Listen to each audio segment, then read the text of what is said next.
This morning, a man is in the hospital after getting shot just a few feet from his own home. And now the search is on for this gunman. Our Matthew Torres joins us live from the Criminal Justice Center. And this is just one of several recent shootings, Matthew. Amy, Metro Police are investigating two shootings that happened less than 24 hours ago. Now, the most recent, just imagine if you are outside your home, when you see a man you don't know come to you with a gun and started firing shots. That was the same case around 10 o'clock last night for a 22-year-old victim now recovering after getting shot in the leg. Police say this happened just outside his home on 16th Avenue North. That gunman, who we know is still at large, apparently just started firing shots at him. We don't know exactly the motive, but this morning police are still looking for that same shooter. Now, 7 hours earlier from that shooting, police were also investigating a separate shooting after a 19-year-old was shot in the leg as well. This one was in East Nashville. Police say that he was shot during a robbery, but at this point, compared to the first shooting, the victim says he may know who the actual shooter is. So again, both of them remain at large. However, the description for both suspects are pretty vague. So if you have information that could help out police, just call them at 615-74-CRIME. Reporting live at the Criminal Justice Center this morning, I'm Matthew Torres, News Channel 5 HD. Thanks, Matthew. An escaped inmate is back behind bars this morning. We're told Richard Roberts walked away from a work detail outside the Northwest Correctional Complex in Tiptonville yesterday. Now, several hours later, he and his alleged accomplice, Rachel McMilliam, were found near a lodge in Murray, Kentucky. Both will be extradited back to Tennessee to face charges. Well, a man has been arrested for beating up his girlfriend's kids. Montgomery County deputies say they were originally called out to Richard Allen's home because he burglarized his neighbor's home. But during the investigation, deputies discovered Allen had violently attacked his girlfriend's two children. One even needed medical treatment. He is now facing child abuse and burglary charges. The search is still on for three men accused of stealing an irreplaceable item from a family in Humphreys County. Probably didn't know what they had here. Police broke into the home in Hurricane Mills on Monday. They stole several items, including a blue urn. Problem is, that contained the ashes of a family member. One of the men has a tattoo on his forearm with the numbers 615, as you see right there on the screen. If you recognize any of these guys, call the Humphreys County Sheriff's Department. Engineers will be back in Cadiz, Kentucky today as they continue to evaluate part of that road that washed away by floodwaters. A 40-foot stretch of Blackhawk Road collapsed late Tuesday from heavy rains, and this woman, Nancy Fox, her car was also washed away. Her body was found later nearby. We're told the road will likely be closed for months while repairs are made. The Commonwealth of Kentucky expected to request emergency funding to help with the costs. Music City said its final goodbyes to a local leader and civil rights activist, Francis Guess, yesterday. Dozens of people gathering for the funeral service at the Music City Center.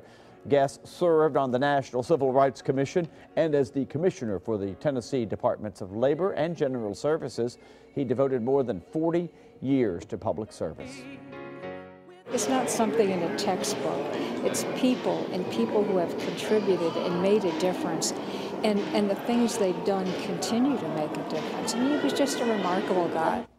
Remarkable individual. Francis Guess survived by his daughter Maria. We will re-air his funeral this Saturday at 2 p.m. on News Channel 5+. All right, big doings downtown happening today. The Nashville Riverfront about to become another place to catch some great live music. Ascend Amphitheater opens officially at 11 this morning. Our Cuthbert Langley joined us now from downtown Nashville with more. And Cuthbert, it's interesting. Our viewers here on the Plus, I'm not sure if they know about the controversy this morning. We've had a debate on how to say amphitheater, which is how we say it, ampha, or some say ampha, right. And we've learned as I say it. Yeah. Right. Yeah. And you're right. Unfortunately, yes, it's ampha. Oh, thank you. Well, can I get that in writing that you just said I am right? I need you to sign that. No, Love, Amy and Steve. First and only time. Yeah, and we're going to erase this videotape. That's right. It's going to go away. Well, yeah, so we went to Merriam-Webster to see, because obviously they know what they're talking about and we don't. So we went there, and you can also do this cool little pronunciator. So I'm going to play it on my phone and see if you can hear it so we can assume that I'm right and know that I'm right. Amphitheater. Did y'all hear that? Amphitheater. Amphitheater. So thank you. All right. Yeah. I'll be here all day. Am I rubbing it in enough? I don't know if I'm doing that enough. I don't know. Anyway. Yeah. Despite how you feel about the pronunciation, we all can agree, look at that segue, that this is going to be an awesome spot down here along the river. You can see the stage behind me right here. It's geared up, ready to go for Eric Church. He's going to be leading off the concert tonight, the whole series rather. He's going to be performing tonight and tomorrow night. Both shows are sold out, but we all have heard a lot about the music, but let's dive a little more into what's all out here. Take a look at some video that gives you a good perspective of what's all here. Not only do you have the big stage and the amphitheater, you've got a lot of green space out here. This stage is pretty much the centerpiece, if you can call it that, to the new Riverfront Park. This has been a project years in the making. Of course, we remember back in 2002 when the thermal building burned down here, the thermal plant burned down. That kind of led the space to be open, and there was talk about putting the sound stadium in. And then once the Starwood Amphitheater burned down, or went closed rather, that's when they started talking about maybe putting something in like the Ascend Amphitheater, and that's what we have here. But like I said, it goes beyond just music. We pulled some statistics for you this morning, and here's a look. You've got a lot of greenways, a lot of walking trails, and also this is going to be really cool because we've seen this in action down here. The first downtown dog park with about 13,000 square feet of space. We've seen some folks bring in their dogs down here.